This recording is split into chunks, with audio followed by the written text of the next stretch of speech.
Welcome to the LawyerFair.co.uk daily podcast. LawyerFair helps businesses find the right lawyer at the fairest price. But on this podcast, we just chew the fat with some great guests. More of a forest fan, aren't you? Yes, they're not ever on television. I suppose that's what you're inferring there. No, I think the Chelsea-Liverpool game is early. But anyway, Polly, we mustn't carry on talking about football because A, it's depressing for me as a Forest fan, and B, it's frankly not that interesting to anybody else. So listen, we are I think recording. I think you'll have faded us in by now. I say this to all my guests, Polly, as you know. We are now recording because it's you who does the fading in, but we're talking to you yourself. So welcome, Polly. How are you? I'm very well. I'm going to just remember where to fade in and fade out. Well, you're in control, you see. You're controlling the destiny of this podcast. But anybody who's listening, it's Andrew Weaver here and my colleague, Polly Dhaliwal up there, based in Coventry today. And we are, Polly, I'll tell you what I'd like to wrap up a very busy week with. It's Friday the 30th of October for those of you who are listening to this at some random point in the future. It is late, actually, quite late in the afternoon on Friday the 30th. It is the weekend of Halloween. Do you have trick or treat up in Coventry? We do, actually. My mum never answers the door, though. She's a bit of a Halloween humbug, I think. But yeah, Halloween's quite good in West London. Doesn't answer the door. So all the lights are on, but just ignores anybody knocking on the door.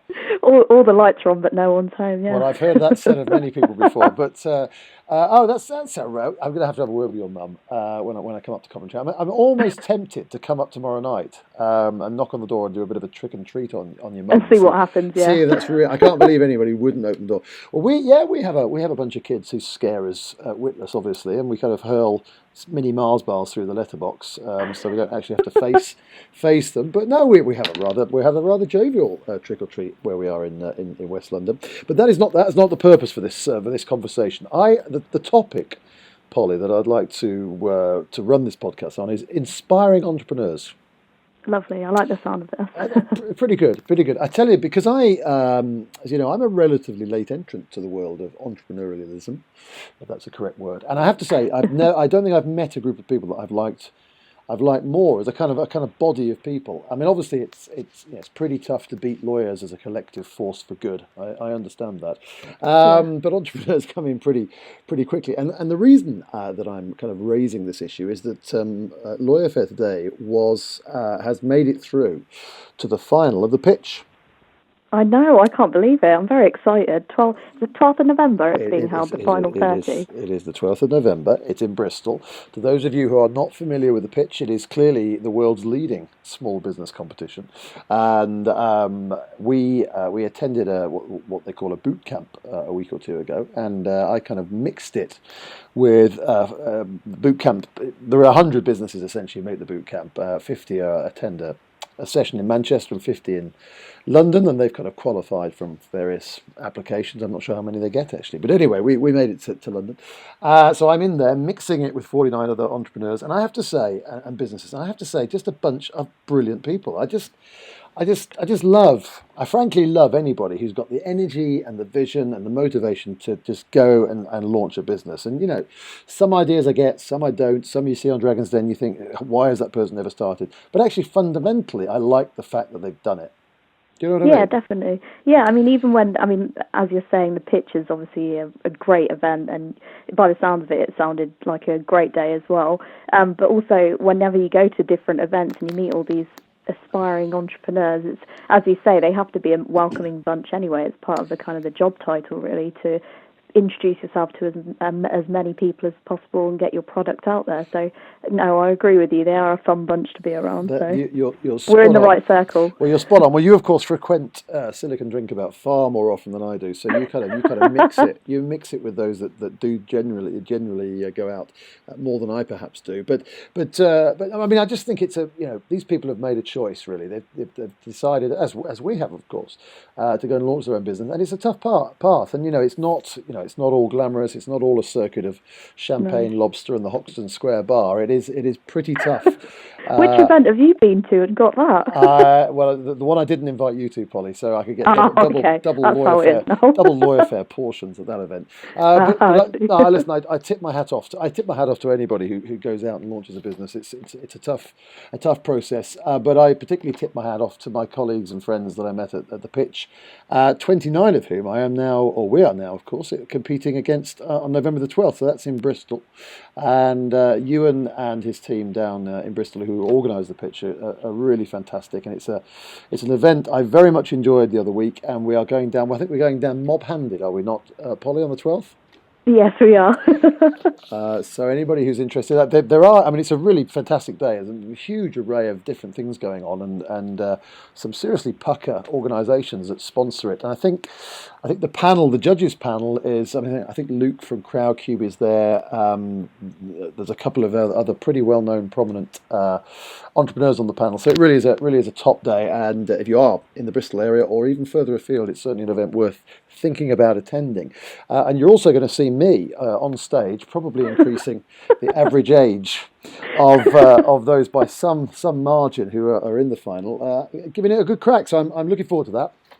Yes, I'm looking forward to it as well. It'll be exciting. Yeah, that was big news for us. I mean, we had some fantastic podcasts this week, and in fact, Will Kintich, who's a man I met some years ago in Manchester, who is one of the most entertaining people I've met in my entrepreneurial journey. He gave us a great podcast on networking and what you.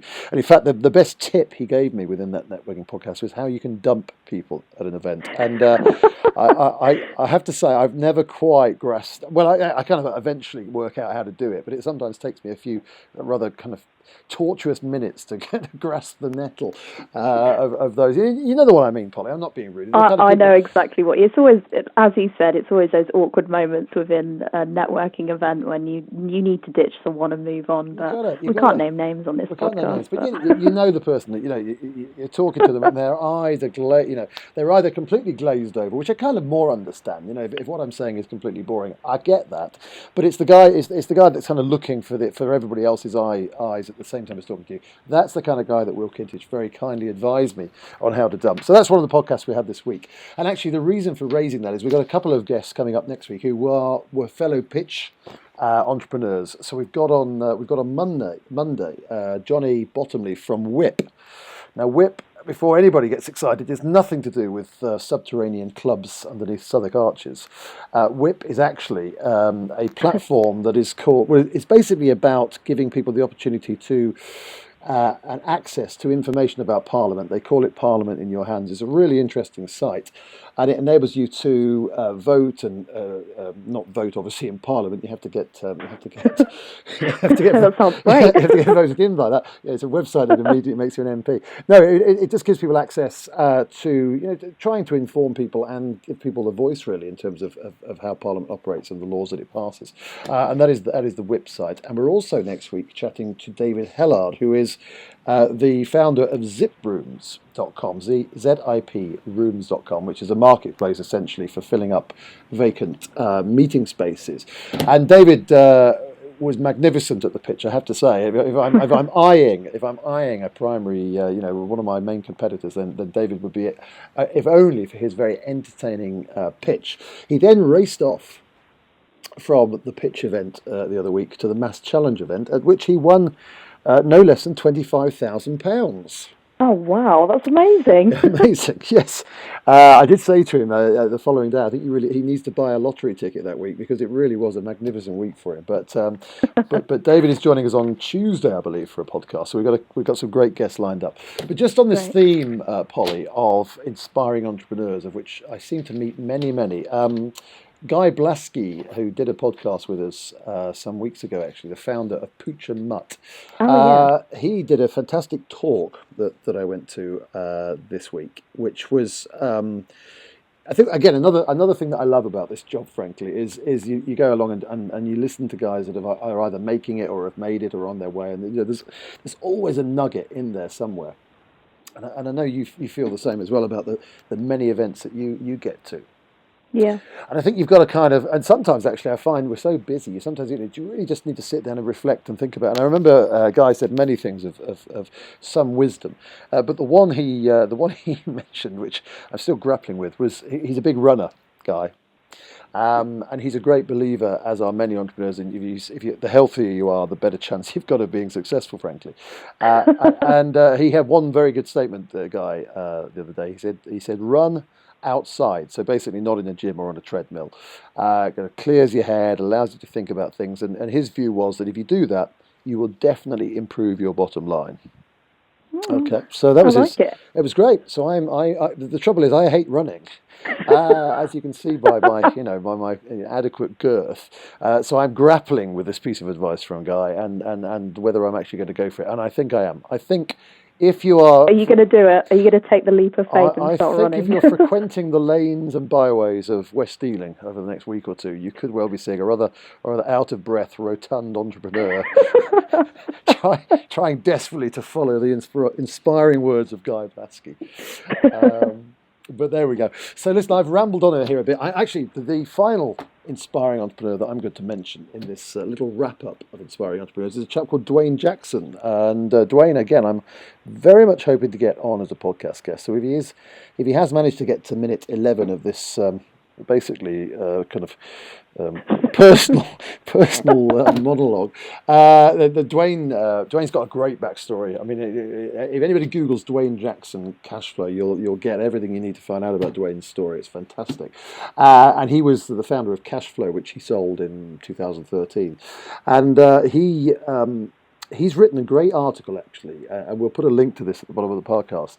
A great article he wrote, which was, I think it was something like 31 things he learned the hard way in terms of his success. And I was reading it this afternoon because he's just launched a new service, a new app called Supdate app, which is all about managing information for your shareholders and board meetings and all that kind of lovely stuff. And I noticed that in his 31 things he learned the hard way, one of them was about reporting to the board, which he was saying, can be really difficult when you're starting a business. And he's actually, he is very much practicing what he preached, because he's now launched an app relating to exactly that thing. So, wow. It's brilliant. And Duane's a great guy. And so that's Supdate, SUPDATE app, just been launched by Duane. And again, I do recommend if you're a wannabe entrepreneur, an existing entrepreneur, or even just interested in the world of how you create a business, Duane's blog, which is 31 Things I Learned the Hard Way, is a really great read. Polly, have I sent you to sleep? Are you still there?